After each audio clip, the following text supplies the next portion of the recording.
Você vê que o fenômeno, ele se quisesse aparecer, ele tava pousando no Maracanã, no Morumbi, na Casa Branca, seja lá onde for, né? E não tá querendo aparecer, é uma coisa que se mantém oculta. Entendi. Aparece na África, aparece no Brasil na Operação Prato, no interior do Maranhão, no interior do Pará, no Acre, onde eu estive lá. Então, é um fenômeno que ele não gosta de aparecer, aparece nesses locais isolados. Por que para mim?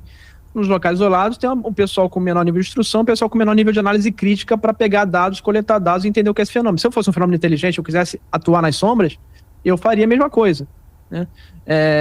A gente tem desertos, a gente tem áreas como Novo México, desertos, né? Arizona, África, como falou, que tem ali também uma menor capacidade tecnológica também em relação a outros países.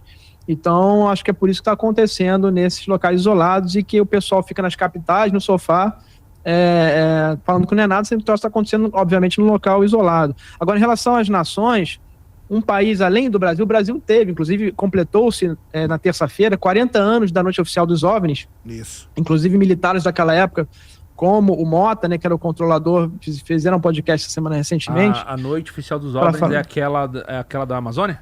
Não, é dos caças aqui, ó, que perseguiram as luzes aqui entre São Paulo e Rio de Janeiro. Aqui aqui. na praia? Aqui no Vale do Paraíba. É. Isso, a Noite Oficial dos OVNIs, se fosse hoje, ia ser uma loucura. Porque aconteceu em vários estados, teve um foco muito grande em São Paulo, Rio de Janeiro, mas aconteceu em vários estados. Foram caças disparados, no mínimo 5 caças, podendo chegar até mais de 10, disparados para perseguir os objetos. O ministro da Aeronáutica teve que fazer uma coletiva de imprensa, porque todo mundo começou a falar no assunto, a imprensa, as pessoas, todo mundo viu os objetos. Fez uma coletiva de imprensa com todos os pilotos de caça, para falar que era uma coisa desconhecida, que ninguém sabia o que era, e completou 40 anos na terça-feira, né? Então, o Brasil, você vê como o Brasil é um país transparente, tem um histórico de transparência em relação ao assunto, né? Foi feito uma coletiva de imprensa, algo não foi feito em país nenhum, os militares. Então, o Brasil tem uma tradição de abertura no assunto. Eu acho que há um controle pelos Estados Unidos, depois que começou ali a acontecer noite oficial, Varginha, mudou-se o tom. Você vê que não aconteceu mais uma coletiva de imprensa como essa. E isso já deve ter acontecido outras vezes. Mudou-se o tom, talvez por uma interferência dos Estados Unidos, americanos. Você viu o Aldo Rabelo falando recentemente no teu próprio podcast aqui, que se ele for presidente dos Estados Unidos e os Estados Unidos liberarem, por que ele está falando isso, né? Ele só pode liberar se os Estados Unidos liberarem. A gente vai gravar um debate com ele. Tem alguma pergunta para você fazer pro Aldo Rebelo? Faz essa pergunta para ele. Por que ele só pode liberar se os Estados Unidos liberarem? Aí, ó. Se o cara ministro da defesa aí virar presidente, por que ele não pode, ele não tem autonomia para liberar? Ele diz que tem hierarquia para essas coisas, não é bagunçado não. Tem coisa que a gente tem uma relação com os Estados Unidos. Os caras podem roubar cento e tantos milhões aí, tá tudo bem. A gente tem uma relação com os Estados Unidos sobre isso desde 1930 com Vargas. Porque Vargas, ele assume, aí entra a Segunda Guerra Mundial, ele já me explicou, tô te falando. Cara, fala pra ele, Vargas já morreu, meu amigo, faz um tempo, cara. Então, ele não vai rebolar no caixão, que desde essa época aí, que foi na época da Segunda Guerra Mundial, que teve a história do eixo nos Estados Unidos e tal, o Brasil se aliou com os Estados Unidos, e foi por isso que, desde então, os Estados Unidos ajudou a gente... Tem uma cartilha ali. Aí ele disse que tem certas coisas que não precisa de governo, porque o governo muda de 4 em 4 anos. Tem certas coisas que são mais importantes que elas estão numa categoria acima. Isso aí eu sei também. E aí é por isso que essas coisas não são reveladas e tal. Mas, sinceramente, eu acho que não tem nada. Tudo que ele já... tudo que ele poderia revelar já é o que a gente já sabe, entendeu? Passou 30 anos, cara. Mas ele saiu da candidatura já? Cara, tá uma bagunça isso aí, velho. Então, tá uma bagunça. Isso aí não pode ser bagunça. Agora os alienígenas lá, tá. Que isso, cara. Poxa, que isso. Libera. Inclusive, eles expulsaram ele do partido hoje. Eu li aqui que expulsaram ele hoje do partido. Então, tá uma bagunça. Ele disse que não. Ele disse que esse cara aí não tem nada. O Aldo Rebelo, eu falei com ele, mas o Aldo Rebelo, a gente vai gravar um negócio domingos. Pô, estão dizendo que vão tirar essa candidatura. Sou candidato. Daí é um cara que. Esse Joaquim Barbosa falou que o Joaquim Barbosa, se ele aparecer no aeroporto, o pessoal vai receber ele na base da porrada. E que ele é um... Chamou de traidor, chamou de vendido, chamou de... Só faltou chamar de prostituta, na verdade. Então... Ai, Brasil é traíra, foda demais, não sei o que cara. lá. Então o negócio tava... Tomara que... Então, ele devia aí, Aldo, siga o que o Trump tá fazendo. Deu bom pra caramba, deu um hype gigante. Pode ter ajudado ele. Você tá precisando ficar popular? Não precisa liberar tudo não, cara. Entendeu? Vai no conta-gota também, ó. Entendeu? Tem coisa que ele deve poder. Tem coisa que não. Mas, ô Rony, você tocou no assunto aí, explica aí pra gente, cara, esse negócio do acordo aí. Do acordo aí que você ia falar. Então, cara, olha só, imagina só. Você acha que se tivesse um acordo dos Estados Unidos, em 86, se tivesse um acordo dos Estados Unidos, lembrando que os Estados Unidos, desde a década de 60, não tocava no assunto, falou que do livro azul a conclusão que não tinha que estudar nada disso, que não tinha potencial científico nenhum nem militar, e não estudava, e aí em 2017 revelasse que estavam estudando e botando milhões. Escondido, né?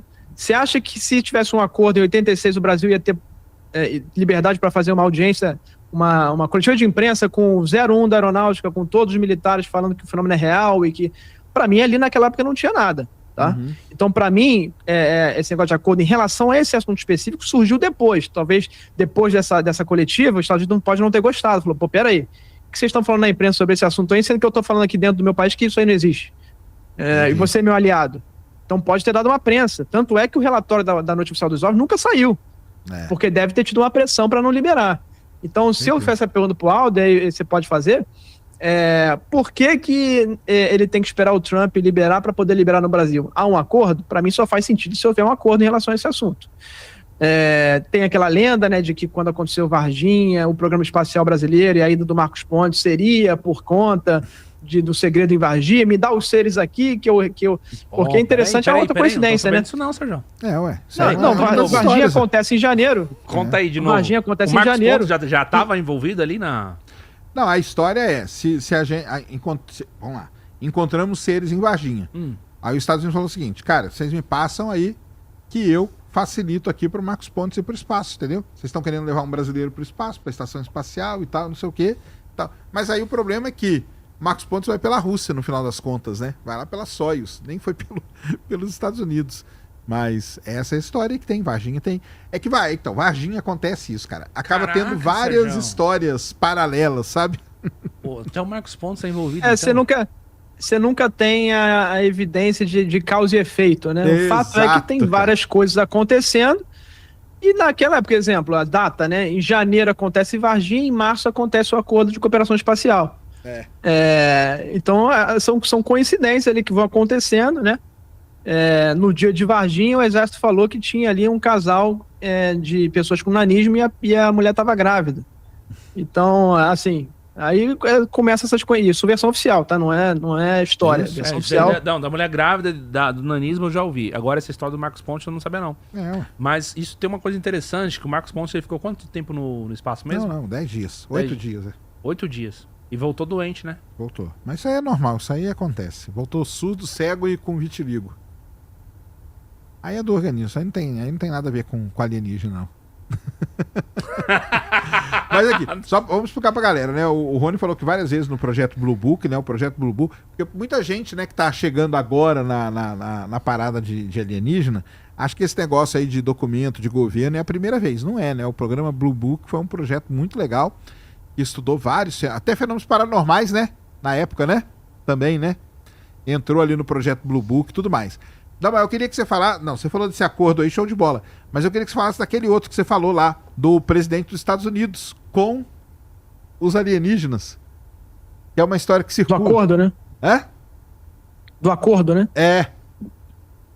Existe uma história de que o Eisenhower teria feito um acordo, né? Lá acontece em 47 Roswell, isso. Aquela questão que a Força Aérea assumiu, né? Caiu um disco voador no jornal da cidade e depois falou, não, era um balão. E depois acontece, alguns anos depois, ali pós-guerra, década de 50, essa história do que o Eisenhower teria descido um ser tinha uma pele meio azulada, com indumentárias parecidas com egípcias, e teria sido filmado e teria sido feito um acordo ali.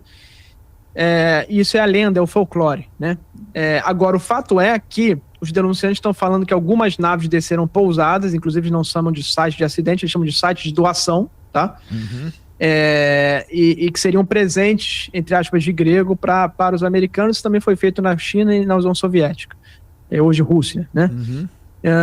E acontece o quê? Os denunciantes, quando vieram na audiência pública, lá nos Estados Unidos já foram realizadas 5 audiências sobre esse assunto, na Câmara e no Senado. Um dos denunciantes, que é o principal, que é o David Grush, ele fala o seguinte: a deputada pergunta, foram feitos acordos com inteligências não humanas? Ele fala, eu não posso falar nesse assunto. E esse, para mim, já falou em outras oportunidades, que esse é um dos principais segredos, né? Que são os acordos de americanos com inteligência não humana, e talvez a China e a União Soviética tenham feito os deles também, e aí chega-se àquela teoria de múltiplas facções que estão nos visitando, cada uma puxando um país para um lado e causando divisão, etc. Então esse que é o tema da coisa que está quente hoje, esse acordo, e dizem que, o Elizondo já falou, e se eu não me engano, os deputados também falaram, o Tim Burchett falou, o Matt Gaetz, que esse deputado também falou, que receberam briefings sobre hibridização. Então, que é uma coisa bizarríssima. Dizem que o presidente Trump também recebeu o briefing, inclusive ele teria feito uma piada. Então Adam Schiff, que é um dos líderes do Partido Democrata, deve ser um híbrido, porque ele é todo estranho, né? Então, dizem, isso quem falou foi um deputado ligado a ele, que é o Eric Burlison. Então, há essa história que está crescendo, a hibridização. Essa semana o Elizondo falou no podcast que, e outro deputado, confirmando que dois deputados falaram que em países de terceiro mundo, em caravanas de imigrantes, em crises humanitárias, são raptadas pessoas pela inteligência americana para fazer experimentos de hibridização com seres não humanos, tá? E isso é o que os deputados estão falando hoje, e que é uma história bizarra, mas os caras estão falando seriamente que isso é real, tá? E aí vamos lá, vocês podem pensar, né? Vamos ver se isso faz sentido, se é lógico, fazer um exercício aqui.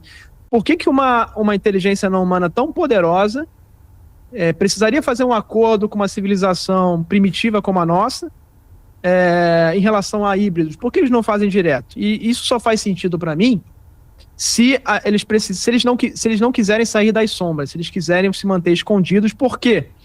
Se você começa a ir na casa dos outros, levar as pessoas, e as pessoas começam a falar isso em podcast, começam a tirar foto e aparecer na imprensa, etc., as pessoas vão começar a trocar informações, essa informação vai começar a aparecer, a mídia vai começar a passar sensacionalismo nisso, isso vai começar a ser falado, e talvez eles não queiram que isso aconteça. Então você precisaria do governo, que é quem controla a narrativa, controla o que está saindo na mídia, para que esse assunto, as pessoas que porventura falarem nisso, que apareçam ali com implante, etc., elas sejam ridicularizadas. Então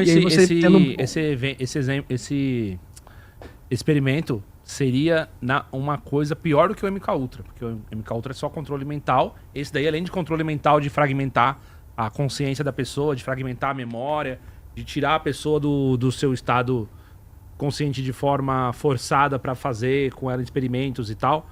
Esses daí são experimentos supostamente com alienígenas, né? Com seres, para justamente termos aí acesso a esses seres híbridos. Eu queria perguntar pra vocês, tem algum filme que já fala sobre isso? Filme que fala de...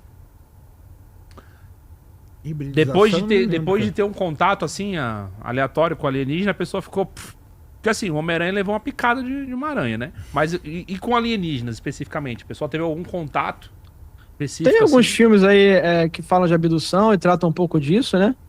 A pessoa volta com o quê? Com superpoderes? Tem essa história, né? Que o pessoal que tem contatos volta ali com entre aspas, dons, né? Clarividência, etc. E agora o filme do Spielberg vai falar isso. O Dia D fala sobre hibridização. Vai falar sobre esse filme. Então, eu acho que pode ser um indicativo aí de uma preparação. Mas você vai assistir o filme ou assistir a Copa? Os dois, ué. Os dois, né, cara? Assiste os dois. Agora é a nossa Copa do Mundo. Tem que assistir um só, porque dos dois no mesmo dia, Sérgio. Um vai ter que ficar pra depois. Não, mas tudo bem. Você assiste a Copa ali, no dia seguinte você vai no filme. Portanto que não seja no mesmo horário do Brasil, dá pra conciliar. Não, é verdade. Agora, pra completar o raciocínio dessa questão aí... Vai lá. Esse é um dos motivos, né? Porque, a princípio, é um absurdo você achar que uma inteligência não humana vai fazer um acordo com seres primitivos como os humanos, né? Então, para mim, só faz sentido isso se essa inteligência quiser se manter nas sombras, quiser que o governo acoberte o que está acontecendo. E aí entra-se, por isso que, para mim, os deputados estão indo forte no MK Ultra, que é o Programa de Controle Mental, porque possivelmente o MK Ultra foi usado nesse contexto. Não é à toa, para mim, que vai ter uma audiência pública sobre MK Ultra, tá? Inclusive, foi um denunciante da CIA no Congresso recentemente. A CIA publicou lá pela porta-voz uma série de agressões em relação ao Congresso. Não avisaram a CIA, esse cara foi lá, falou um monte de coisa. O que esse cara falou? Ele falou que a CIA foi usada para poder fazer experimentos com a população, para controle da população, controle de narrativa, né?